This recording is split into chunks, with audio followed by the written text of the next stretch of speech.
नमस्कार, सुदर्शन न्यूज के news room live में आपका स्वागत है। आपके साथ मैं हूं सुमित चौधरी। शुरुआत दक्षिण कोरिया के राष्ट्रपति मून जे भारत की यात्रा पर है। प्रधानमंत्री नरेंद्र मोदी और साथ ही साथ मून जे ने आज इतना ही नहीं, उनके बाद राजघाट में महात्मा गांधी की समाधि स्थली राजघाट में जाकर दोनों नेताओं ने श्रद्धा सुमन अर्पित किए और महात्मा गांधी के प्रिय 81 पहुंचे हैं। आपको बता दें कि पीएम मोदी के महत्वाकांक्षी योजना का पहला अध्याय उन लोगों के लिए भी जवाब है जो लगातार पीएम मोदी के मेक इन इंडिया प्रोजेक्ट पर सवाल उठा रहे थे। तो ये वो सफर की तस्वीरें भी हैं जिसमें आपको एक तरफ प्रधानमंत्री नरेंद्र मोदी और साथ ही साथ दक्षिण कोरिया के राष्ट्रपति मून जे भी यात्रा करते हुए नजर आएंगे।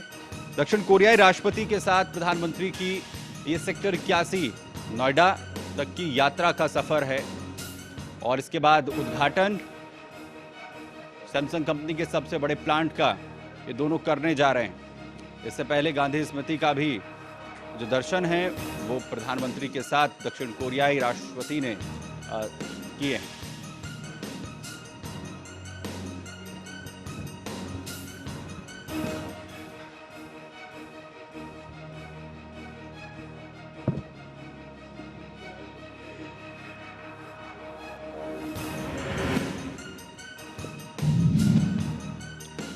तो तस्वीरें हमने आपको यहां पर दिखाई किस तरीके से प्रधानमंत्री नरेंद्र मोदी और दक्षिण कोरियाई राष्ट्रपति जो हैं वो सफर कर रहे थे मेट्रो से। इस पर लगातार अपडेट आपको यहां पर देंगे कुछ ही देर के बाद, जब सैमसंग कंपनी का उद्घाटन यहां पर, इस पर प्लांट का जो उद्घाटन है वो प्रधानमंत्री नरेंद्र मोदी और दक्षिण कोरियाई राष्ट्रपति करेंगे। वहीं एक खबर जहां पर सूरजपुर में एक नेता के भतीजे पर रेप का आरोप लगा है। मामला गंभीर है। हालांकि सवाल यह है कि जिस तरीके घटनाएं लगातार बढ़ रही हैं उसके लिए जिम्मेदार कौन। मामला छत्तीसगढ़ से है। पूरी खबर देखिए रिपोर्ट।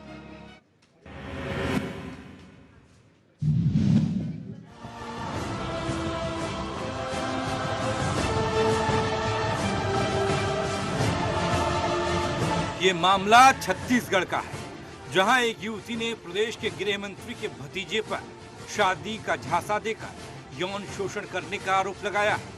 युवती के अनुसार शादी का झांसा देकर उसे धोखे में रखा गया। युवती आरोपी के बच्चे की मां भी है। हाल ही में युवती को धोखे में रखकर कुछ महीने पहले आरोपी शमोद पैकरा ने किसी और लड़की से शादी कर ली। इस बात का पता चलते ही पीड़ित युवती स्थानीय पुलिस चौकी पहुंची एफआईआर दर्ज कराने के लिए, जहां उसकी किसी ने नहीं सुनी। इतना ही नहीं, एसपी तक ने इस पीड़ित लड़की को इग्नोर कर दिया। फिलहाल कोई भी उसकी गुहार सुनने को तैयार नहीं। वो मतलब मुझे शादी का वो झांसा दे के अब मुझे छोड़ के दूसरे शादी कर दिया। वो जा रहे हैं, अभी जबरदस्ती बोल रहे हैं यहाँ चलो वहाँ चलो, धमका रहे हैं कि कुछ नहीं होगा तुम्हारे होश से, कुछ भी नहीं होगा, क्या करोगी ये कर। पहले भी मेरे को बोलता था कि अगर तू मेरे को जेल भेजवाएगी तो मैं तेरा मर्डर कर दूंगा। सूत्रों की माने तो फिलहाल आईजी सरगुजा की पहल पर पुलिस ने आरोपी समोद पैकरा के खिलाफ आईपीसी की धारा 376 का मामला दर्ज किया है, लेकिन अभी तक आरोपी की गिरफ्तारी नहीं हुई है। गौर करने वाली बात ये कि इससे पहले भी युवती ने इसकी शिकायत चेंद्रा पुलिस चौकी में की, लेकिन शिकायत के बाद पुलिस ने जबरन समझौता करा दिया था। हमारे पास शिकायत आई थी हायर ऑफिस से कि कुछ घटना हुई है, तो हमने यहाँ जांच कराई जिले में, और जिले में अपराध सबूत पाए जाने से इस मामले में एफआईआर किया गया है। इसमें 370 काम किया गया है। बहरहाल सवाल ये, क्या कानून सत्ताधारियों के इशारे पर चलता है? क्या कानून भी उनके हाथों की कठपुतली बनता जा रहा है? सवाल यही कि इस पीड़ित लड़की को कब इंसाफ मिलेगा। नम्रता सिंह, ब्यूरो रिपोर्ट के साथ सुदर्शन न्यूज।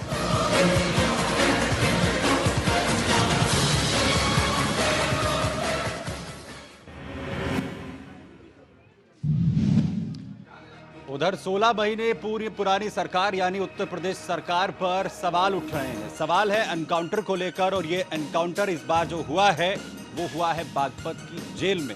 सवाल ये है कि क्या एनकाउंटर स्पेशलिस्ट कहलाने वाली सरकार अब जेलों के अंदर एनकाउंटर करेगी। दरअसल मुन्ना बजरंगी नाम का अपराधी जो बागपत जेल में उसे लाया गया था, जहां उसे कोर्ट में पेशी के लिए ले जाना था, लेकिन उससे पहले ही उसकी हत्या कर दी गई। सवाल इसे लेकर योगी सरकार पर उठ रहे हैं। योगी सरकार की तरफ से हालांकि जांच के आदेश दिए गए हैं। एक रिपोर्ट आपको दिखाते हैं।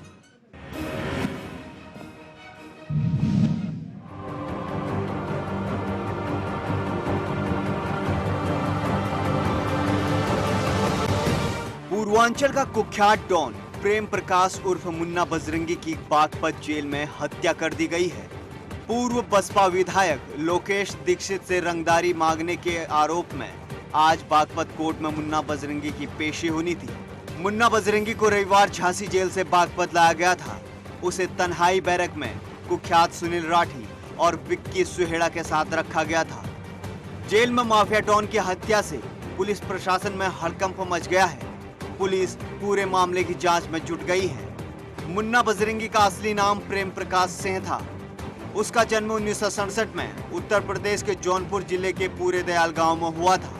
मुन्ना बजरंगी के पिता पारसनाथ सिंह ने उसे पढ़ा लिखा कर बड़ा आदमी बनाने का सपना देखा था, मगर प्रेम प्रकाश उर्फ मुन्ना बजरंगी ने उनके अरमानों को कुचल दिया।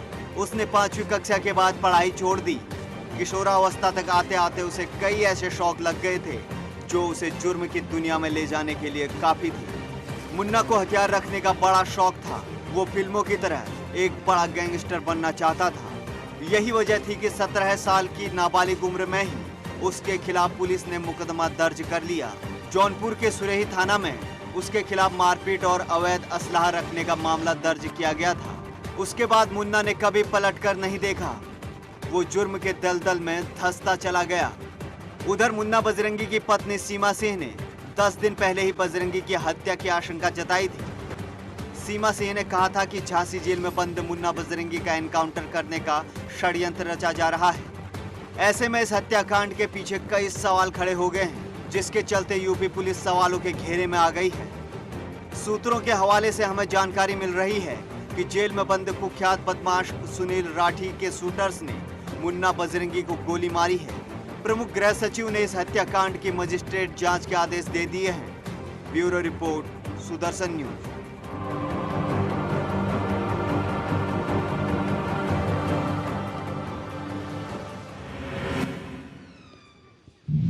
तो कई सवाल यहां पर योगी सरकार पर उठ रहे हैं कि कैसे एक अपराधी जो जेल में बंद था उस पर हमला होता है, उसकी हत्या कर दी जाती है, वो भी जेल के अंदर। हालांकि कार्रवाई की बात इस वक्त योगी सरकार कर रही है। उत्तर प्रदेश के सीएम योगी आदित्यनाथ ने इस पर क्या कहा है, आइए आपको दिखाते हैं। जुडिशल इंक्वायरी के लिए आदेश दिए गए हैं। जुडिशल इंक्वायरी के बाद आगे की उसमें जाएंगे। जो माफिया था जी, बहुत सारे मामलों में लिप्त था, लेकिन जेल के अंदर इस प्रकार की घटना एक गंभीर बात है जी। और हम इसकी तह में जाएंगे। जो भी दोषी होगा उसके खिलाफ उसमें ठोस कार्रवाई। तो उत्तर प्रदेश के सीएम योगी आदित्यनाथ कह रहे हैं कि इस पर पूरी तरीके से कार्रवाई की जाएगी, जांच के आदेश दे दिए गए हैं। उधर कांग्रेस हमलावर है। प्रमोद तिवारी ने क्या कुछ कहा है कांग्रेस नेता, वो सुनिए। ये दर्शाता है कि उत्तर प्रदेश की कानून व्यवस्था कैसी, जेल में, पुलिस अभिरक्षा में, जेल की सुरक्षा में अगर एक जिसका आपराधिक इतिहास है उसकी हत्या होती है, तो यानी कि पुलिस कस्टडी में, पुलिस अभिरक्षा में, जेल की सुरक्षा में भी अब उत्तर प्रदेश के नागरिक सुरक्षित नहीं है। पुलिस और जेल दोनों की सुरक्षा।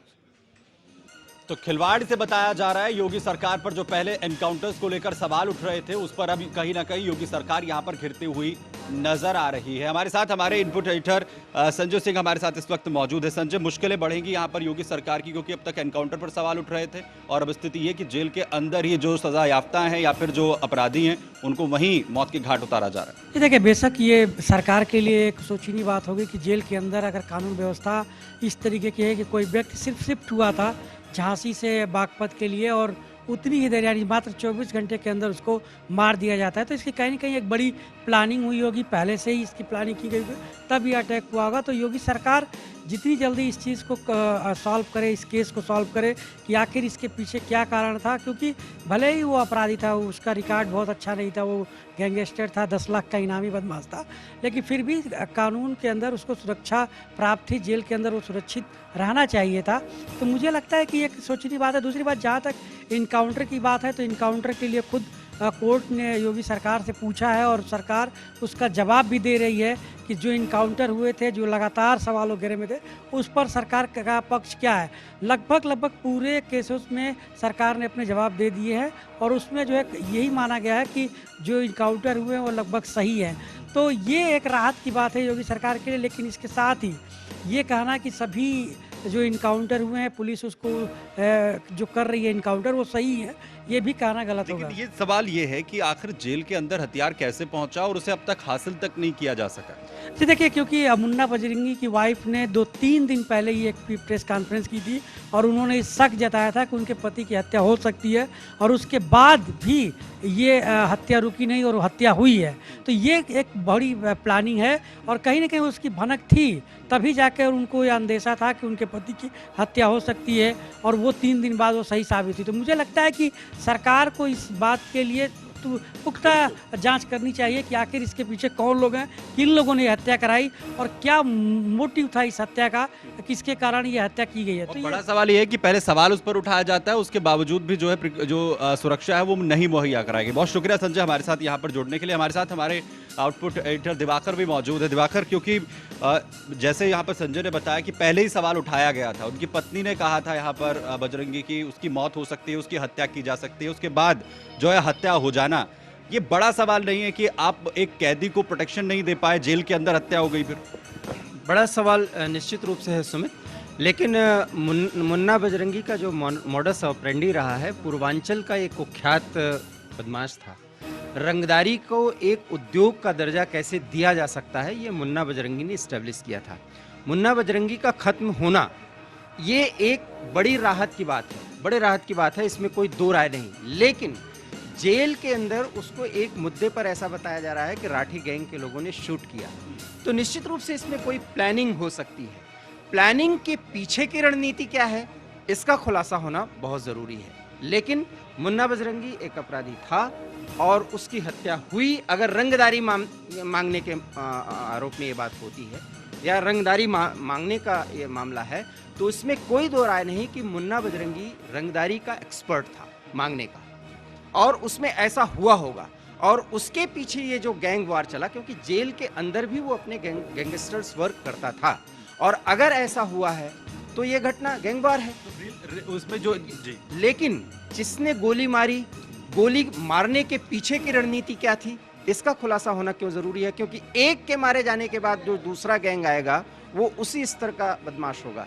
तो कहीं से परेशानी जो है वो कम नहीं हुई है। लेकिन जेल के अंदर, सुरक्षा के अंदर मुन्ना बजरंगी जैसे दुर्दांत बदमाश को मारा जाना, ये एक बड़ा सवाल। तो और जेल के अंदर इतने घातक हथियार पहुंच रहे हैं, तो ये तो जाहिर है कि इस तरीके से अगर चीजें अंदर जा रही हैं तो फिर और क्या कुछ नहीं होता है, ये तो एक बड़ा सवाल है। सुमित, ये मानी सी बात है कि जेल में इस तरह की बातें होती हैं और जो रसूखदार लोग होते हैं, कम से कम मैं आपको फिर एक बार जानकारी देना चाहता हूँ कि पूर्वांचल के 10 जिलों में मुन्ना बजरंगी के नाम से रंगदारी अगर मांग लिया जाता था तो जो पीड़ित होता था वो पुलिस में सूचना नहीं देता था।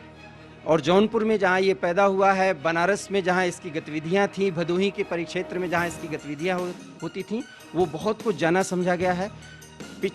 लगभग 5 साल तक इस बदमाश का कोई भी फोटो पुलिस के पास नहीं था। ये बहुत ही तेज दिमाग का बदमाश था और रंगदारी का एक्सपर्ट था, इसमें कोई दो राय नहीं। शिफ्टिंग इसकी सिर्फ झांसी जेल से अभी बागपत लाया गया, लेकिन इसके पीछे की क्या इसके पीछे का षड्यंत्र था और उसमें उस षड्यंत्र के पीछे क्या रणनीति थी, इसका खुलासा होना जरूरी है, क्योंकि तभी अपराध और अपराधियों का जो है वो सफाया किया जाए। बिल्कुल, तभी अपराध जो है और अपराधियों का सफाया हो सकता है। बहुत शुक्रिया दिवाकर हमारे साथ जुड़ने के लिए, तमाम जानकारी के लिए। लेकिन महत्वपूर्ण ये भी है कि इससे पहले जब मुन्ना बजरंगी की पत्नी की तरफ से सवाल उठाए गए थे, कहा गया था कि मुन्ना बजरंगी की जो है हत्या हो सकती है और उसके बावजूद हत्या हो जाती है, तो क्या एक बड़ा चैलेंज अपराधियों की तरफ से ये सरकार के लिए नहीं है।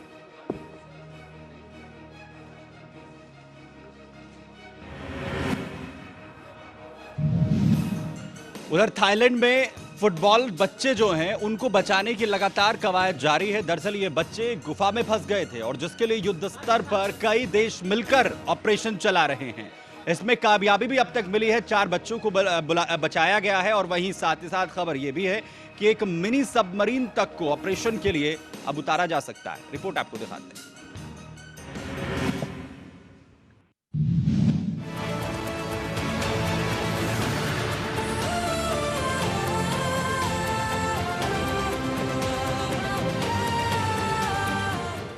थाईलैंड की थाम लुआंग गुफा में 23 जून से फंसे 12 जूनियर फुटबॉल खिलाड़ियों और उनके फुटबॉल कोच को बाहर निकालने के लिए अब गोताखोरों की मदद दी जा रही है। गोताखोरों की मेहनत रंग ला रही है। अभी तक 4 बच्चों को गुफा से सुरक्षित बाहर निकाल लिया गया है। गुफा से निकाले गए बच्चों को एम्बुलेंस के जरिए अस्पताल में भर्ती किया गया है। बाकी बच्चों को निकालने के लिए रेस्क्यू टीम कोशिश कर रही है। इस बीच गुफा के बाहर तेज बारिश ने मुश्किलें बढ़ा दी हैं, जिसके चलते रात में ऑपरेशन रोक दिया गया। 10 घंटे के बाद रेस्क्यू टीम एक बार फिर से कोशिश करेगी। पूरे ऑपरेशन में कुल 90 गोताखोर जुटे हैं। इसमें 40 थाई जबकि 50 अन्य देशों के गोताखोर हैं। दरअसल तमाम रेस्क्यू ऑपरेशन फेल होने के बाद आनन फानन में बच्चों को बाहर निकालने के लिए 13 विदेशी गोताखोर और थाईलैंड नेवी सील के 5 गोताखोर लगाए गए हैं। इसमें 10 गोताखोर पहले चरण में अभियान को अंजाम दे रहे हैं। प्लान के मुताबिक ये गोताखोर गुफा के अंदर पहुंच रहे हैं और वहां से 2 गोताखोरों की मदद से एक बच्चे को बाहर निकाला जा रहा है। यानी हर बच्चे को बाहर निकालने में 2 गोताखोर लगे हैं। मिल रही जानकारी के मुताबिक गोताखोरों को गुफा का एक चक्कर पूरा करने में तकरीबन 11 घंटे का समय लग रहा है। रेस्क्यू में बच्चों को बचाने के लिए 8 देशों के एक्सपर्ट लगे हुए हैं। बचाव दल में ऑस्ट्रेलिया, ब्रिटेन, यूरोप और एशिया के भी गोताखोर शामिल हैं। अमेरिकी राष्ट्रपति डोनाल्ड ट्रंप ने ट्विटर पर लिखा है कि अमेरिका थाई सरकार के साथ मिलकर बच्चों को सुरक्षित गुफा से बाहर निकालने में मदद कर रहा है। ट्रंप ने कहा है ये सभी बहादुर और योग्य हैं। दरअसल वाइल्ड बोर्स नाम की ये फुटबॉल टीम गुफा में 23 जून से फंसी है। ये लोग अभ्यास के बाद वहां गए थे और भारी मानसूनी बारिश की वजह से गुफा में काफी पानी भर जाने के बाद वहां फंस गए। इस घटना ने समूचे थाईलैंड और दुनिया भर का ध्यान अपनी ओर खींचा है। Bureau report, Sudarshan news.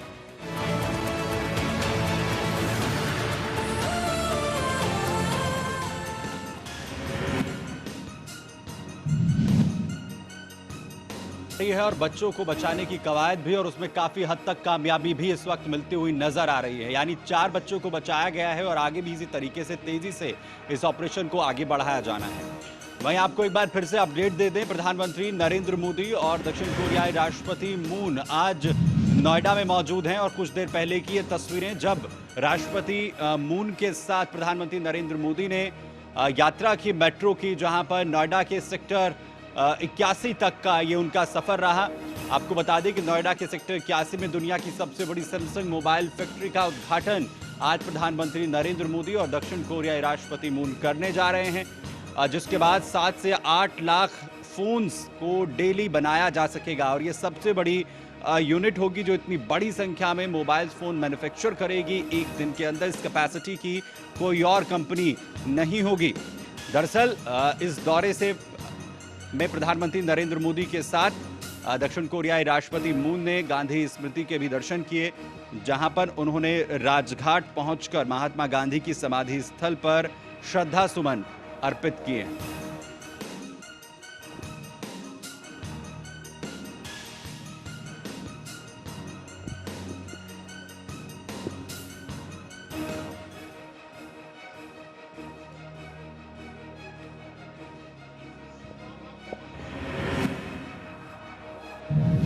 तो लगातार अपडेट इस पर आपको हम देते रहेंगे। फिलहाल न्यूज रूम लाइव में इतना ही।